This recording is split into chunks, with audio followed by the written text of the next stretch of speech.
Hold up.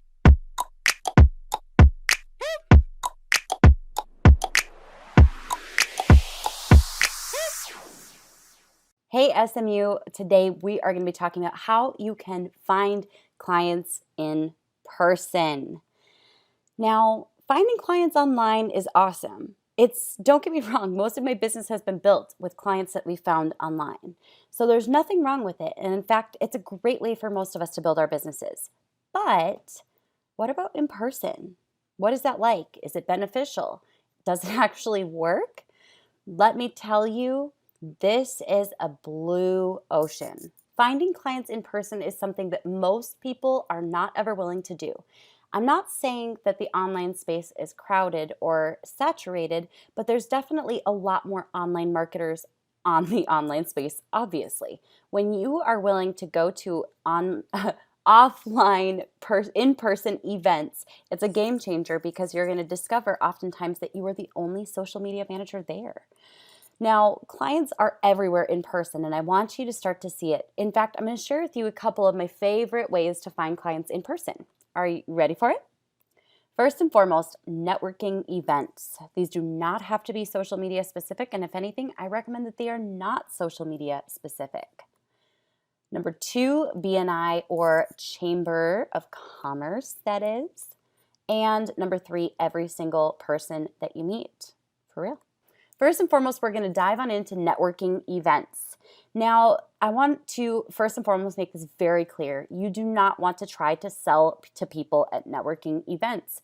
The point is to have a conversation, deliver value, get to know people, but even more than trying to sell yourself, what you need to be doing is asking lots of questions. Most people love themselves, right? I mean, we all know that this is a fact. Most people love themselves. They love talking about themselves. And if you have an entire conversation that is 75 to 90% the other person at the networking event speaking about themselves, they're going to walk away with a really good impression of you. Why? Because it was mostly them talking. Yes, that sounds really obvious, but ask tons of questions and do not for a second try to prescribe them what you offer. But what you can do is you can share with them that you're a social media manager. When you share with them that you're a social media manager, you're going to find that they're going to be interested. They're going to say, oh, that's so interesting. I'd love to hear more.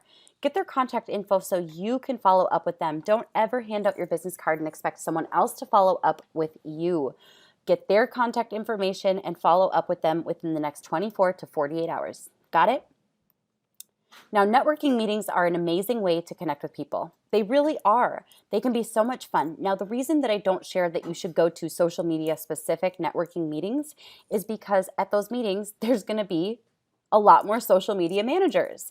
Instead, you should be going to other industry specific networking meetings. Maybe it's just your local city's networking meeting. Maybe it's an industry meeting related to technology or e-commerce or B2B. That's where you're going to find some of the best clients you could possibly find. Now, let's dive on into BNI and Chamber of Commerce. These are a little bit different than networking meetings because they cost money. BNI and Chamber of Commerce can cost anywhere from $100 to a couple $100 a year, and sometimes even $800 a year. It's an ROI game. This doesn't work for most people, but think about it this way. If you were to join BNI or Chamber of Commerce, and let's say you spent $500, you secure one client, and that one client is worth somewhere between $500 and $1,000 a month. Maybe that client stays with you for 3 to 6 months. So let's say they stayed with you for 3 months and you're charging $1,000 a month. That's great. You just made $1,000 profit. It's all a game about ROI. So if you have a large local BNI chapter and the ability to join as the only social media manager, the chances are you can probably get enough business from it to make it make sense, but it doesn't make sense for everyone. Don't join BNI or your local Chamber of Commerce if you absolutely have to make it work. It's do or die. There's better ways to get clients in a faster time frame, and what I recommend doing is jumping on into 10 days to 1K. Number two, at BNI and Chamber of Commerce, you're going to discover that you need to stand out. Your job is to have a very concise elevator pitch because it's going to come up often. You want to be able to clearly explain exactly what you do in just a couple of seconds. You only have a couple seconds to grab their attention and make them say, hey, I need to connect with this person. Sound good? And the one thing that is tougher about BNI and Chamber of Commerce is that they're more time intensive. BNI, which by the way stands for Business Networking International, it actually requires that you go to a meeting every single week for the entire year. If you miss more than 2 meetings in a year, you are kicked out, done for. So that's why it's not my favorite way to secure clients, but it can be really helpful for some of us who are extroverted and like having things to do outside of the house. Now, like I said, these are not my favorite ways to secure people in person. I'm about to share with you my favorite way to secure clients in person. Every person you meet.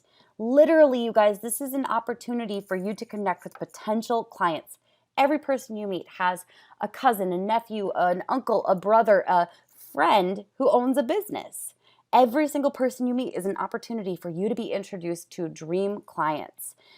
Like I said, hands down, this is my favorite way to secure clients. It's a blue ocean. People aren't fighting for it, but I'm going to share with you exactly how I go about this process. Number one, everything, hair appointments, airplane rides, bus, train, waiting room lines, in lines at stores are all opportunities for you to potentially secure clients. Start to strike up conversations with people, and one of the best questions you can ask is, oh, what do you do? The best way to discover if someone is potentially a client is by honestly being bold about your answer. I'll share what that means in just a moment. So what you need to do is share with them what you do with pride. This is absolutely essential for securing clients in person. If you can't clearly communicate with pride exactly what you do, I promise you, people aren't going to want to hire you. So what I like to do is I like to practice saying exactly what I do in a mirror, as silly as that sounds, or practice it with someone you love who doesn't judge you or make you feel stupid. Just practice it. I'm a social media manager. I grow businesses using social media, etc. You have to start practicing so you're comfortable sharing what you do with pride when that opportunity comes around. Once again, one of the best things you can do to get the conversation flowing is ask questions. Now, obviously, you don't want it to be interrogation style, but sometimes you'll notice that people are comfortable and open to sharing what they do. Read their body language and make sure that they're wanting to continue in conversation. And if they're friendly and open and seemingly enjoying the conversation, keep it going. You never know what opportunities might pop up. But once again, don't sell yourself. This is an opportunity to bridge a relationship. And then from there, you follow up with a discovery call. You never want to give pricing in person. Instead, get their contact information, follow up, schedule a discovery call, ask them the questions that are found in the discovery call questionnaire within the SMU training portal, and then you know what to do. This requires you to be confident, clear, and in control. Stay calm. You just need to take control of the conversation and guide them to a place where you're talking about business without pitching them, of course. And this, ladies and gentlemen, has been finding clients in person. Now, what are you waiting for? You've got some hair appointments or airplane rides or waiting rooms to sit in. Go find clients. I'll catch you later.